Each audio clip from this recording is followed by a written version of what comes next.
বাবা, একটু খেয়ে নে, 2 দিন ধরে তুই কিছুই খাসনি।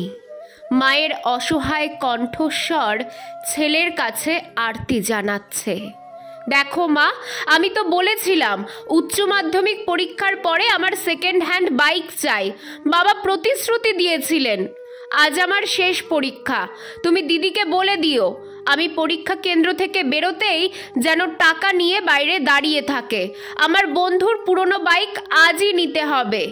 আর হ্যাঁ, যদি দিদি টাকা নিয়ে না আসে আমি আর বাড়ি ফিরব না। এক গরিব পরিবারের একমাত্র ছেলের জেদ এবং অসহায় মায়ের লড়াই যেন মুখোমুখি দাঁড়িয়ে।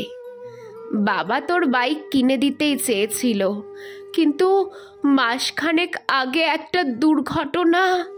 মা কথা শেষ করার আগেই ছেলে বলে ওঠে, আমি কিছু জানি না, আমার বাইক চাই চাই চাই।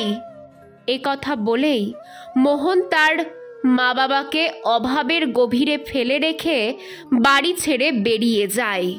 স্কুলের উচ্চ মাধ্যমিক পরীক্ষার পর ভাগবত স্যার একটি অনন্য পরীক্ষা নিতেন। তার বিষয় ছিল গণিত, তবে ছাত্রদের জীবনের গণিতও শেখাতেন। এবছরের পরীক্ষার বিষয় ছিল আমার পারিবারিক ভূমিকা। মোহন পরীক্ষার হলে ঢুকে প্রশ্ন পড়ল। প্রথম প্রশ্ন, আপনার পরিবারের প্রত্যেকে দিনে কত ঘন্টা কাজ করেন বিশদে লিখুন। মোহন লিখতে শুরু করল। বাবা সকাল 6টা থেকে অটো নিয়ে বের হন এবং রাত 9টায় ফেরেন। ফ্র্যাকচারের পরও তিনি কাজ চালিয়ে যাচ্ছেন, মোট 15 ঘন্টা। মা ভোর 4টায় উঠে বাবার টিফিন তৈরি করেন, পরে সেলাইয়ের কাজ করেন। রাতের খাবারের পর বাড়ির সবাই ঘুমিয়ে গেলে তিনি শুতে যান। প্রায় 16 ঘন্টা। দিদি সকালে কলেজে যায়, বিকেলে পার্ট টাইম কাজ করে, রাতে মাকে সাহায্যও করে। প্রায় 12 থেকে 13 ঘন্টা। আমি সকালে উঠে স্কুলে যাই, দুপুরে খেয়ে ঘুমাই, সন্ধ্যায় বন্ধুদের সঙ্গে গল্প করি, রাতে পড়াশোনা করি। প্রায় 10 ঘন্টা। এই উত্তর লিখতে গিয়ে মোহন বুঝতে পারল তার কাজে অন্যদের তুলনায় অবদান খুব কম। দ্বিতীয় প্রশ্ন, মাসে পরিবারের মোট আয় কত? উত্তর, বাবার 10,000 টাকা, মা ও দিদির 5,000, মোট 15,000।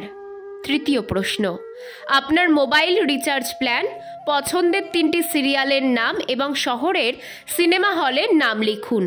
এই প্রশ্নের উত্তর সহজেই লিখল মোহন। চতুর্থ প্রশ্ন, 1 কেজি আলু, ভেন্ডি, চাল, গম এবং তেলের দাম লিখুন। আপনার বাড়ির গম পিসতে যে আটা মিলে যান তার নাম ও ঠিকানা লিখুন। মোহন থেমে গেল। সে বুঝল পরিবারের দৈনন্দিন প্রয়োজনীয় জিনিসের বিষয়ে তার কোনো ধারণাই নেই। পঞ্চম প্রশ্ন, বাড়িতে কখনো খাবার নিয়ে বিরক্তি প্রকাশ করেছেন? উত্তর, হ্যাঁ, আলু ছাড়া অন্য তরকারি হলে আমি রাগ করি এবং খাওয়া ছেড়ে উঠে যাই। মোহনের মনে পড়ল মায়ের গ্যাসের কষ্টের কথা, যা সে অবজ্ঞা করত। তার জেদের কারণে পরিবার কতটা কষ্ট পায় আজ সে বুঝল।